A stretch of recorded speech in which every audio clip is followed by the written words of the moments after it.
Well, how y'all doing today? Hope y'all having a blessed day. So I'm making one of my favorites. I'm going to make up a small batch, because it's me, of shepherd's pie.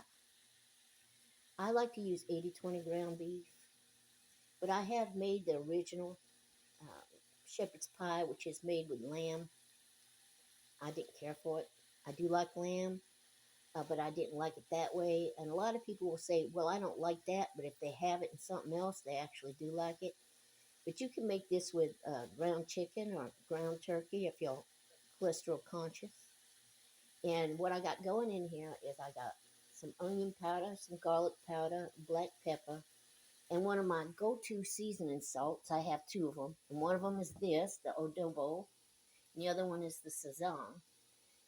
Back when everybody was sheltering in place, uh, somewhere in between there during that time period, there was a big boycott on Goya products, and you couldn't get this, and it like drove me crazy. And it was rare to find it, and it just went up exponentially in price, and so I lived without it for a long time. And as soon as I could get me a big container of it, I did. I don't use it a lot, so it's lasted me forever. I don't use table salt. This is black pepper and white pepper in here. Uh, People get a lot of salt. They don't realize how much salt they get. You can make shepherd's pie a lot of different ways. Some people, if you look it up on YouTube, some people use whole kernel corn. Some people will use peas and carrots. I like cream corn with mine. I find it tastes best. So you want to chop up your hamburger real fine, as much as you possibly can. So I'm getting that going now. Yeah, people eat a lot more salt than what they realize. I mean, seriously, that ketchup's got salt in it. The cream corn's got salt in it, and the mashed potatoes got salt in it. The hot sauce got salt in it. I mean, it's just salt on top of salt. And when you buy your onion powder and garlic powder, don't get the salt because they're ripping you off. If you're going to add salt, at least get the full shaker instead of a shaker that's like 1/3 salt, and add your own salt, right? Because they're ripping you off. So I'm hoping that my camera holds out. I put it on pause sometimes when I switch over with the things I'm doing, and it'll cut me off. So I'm going to brown this up. Now you can put chopped onions in here if you want to. I don't feel like doing it today. That's why I use the onion powder. But sometimes I'll put both in there. But well, I made this for my kids and they loved it, but they didn't like onions. So I left it out. But I did put the onion powder in there. They didn't mind that. So I'm going to get this cooked up and then move on to the next step. Of course, if you got a larger family, just make a larger batch. Just add more of everything. All right, so I got my hamburger in there, and you want to put that in there with the oil and all that cooks off that beef. Okay, like I said, I use 80/20, so there's water in there too, which cooks out. But you really want that oil in there from the beef, the grease. And I'm going to add my cream corn now.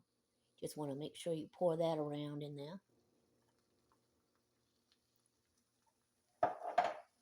And you can smooth it with a spoon or just shake it out a little bit to where it evens itself out.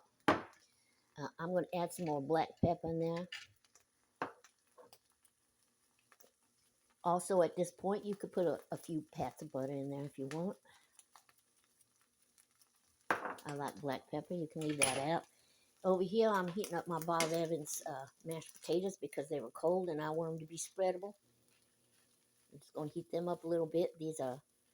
I love Bob Evans mashed potatoes. I mean, gluten free. They're made with 100% butter. It's all real potatoes. It's not instant made back up. But I just want to heat them up so these potatoes are more spreadable.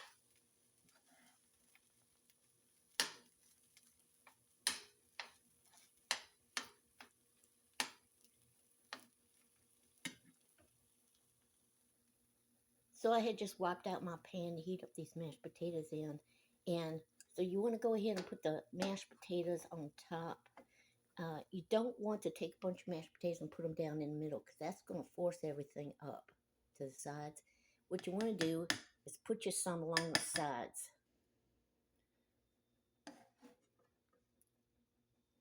Just keep putting it along the side like that. Go all the way around and then fill in the middle. And you smooth it out with your spoon. All right, when you put it along the sides like that, you work yourself from the outside to the middle. You get less corn mixing in your mashed potatoes.